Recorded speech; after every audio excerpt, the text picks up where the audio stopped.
Hey everyone, Mike here, coming from my dinosaur sound archives from way beneath the earth.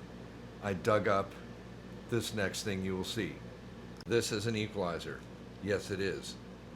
I call it my fretless parametric EQ. Frequency, resonance, cut and boost, if you can see under there. No numbers. 4 channels, and you can loop, insert them into each, expanding the EQ or whatever. I used to use this on my kick drums. I'd loop 2 together, and apparently these are like a 20 to 20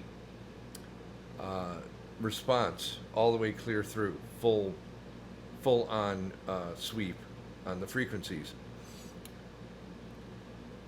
I used to drag this around with me running all kinds of PAs, and it used to be at Tuxedo Junction when I finally parked it there as a house gig, and it was in the rack. And what people never saw was in the rack it looked all nice and mounted. Outside of the rack, this is what it always looked like, with tape on the back, full circuit board, and here's the best part.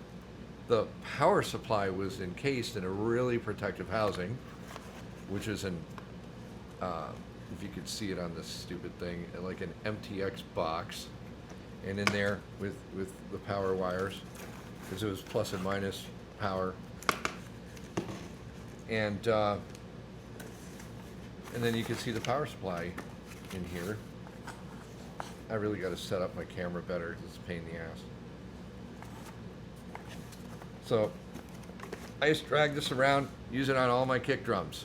It really worked well. It sounded really good. Now the interesting thing about this EQ, it came from my good friend Alan Aday from Rat Race. So he was like my Yoda master of sound, or however you want to put it, the professor to go see Oz, you know, and he'd be like, here, use this on your kick drums.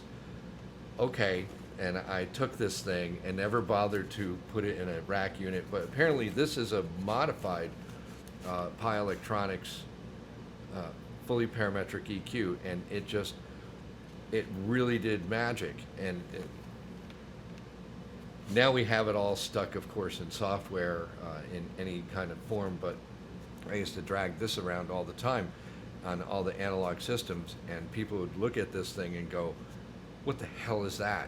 It's just an equalizer, man, it works. And then even at the club, when I had it in a rack, some sound guys would come in and go, I'm not touching that thing, I ain't using it. And others would be afraid of it because they had no numbers. And I'm like, use your ear. Just use your ear.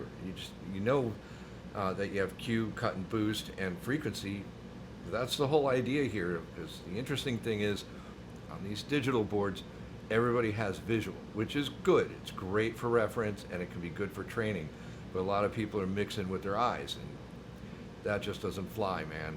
You have to, as we know, use your ears in this business.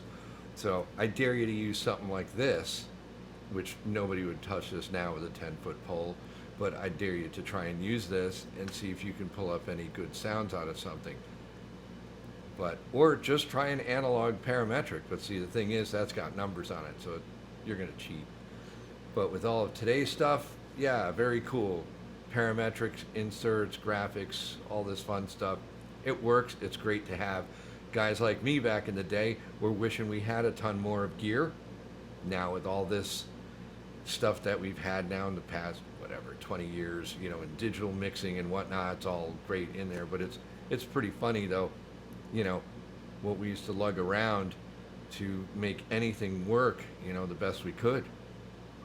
Check it out. Try playing with a parametric EQ. It has no numbers. See if you can do that.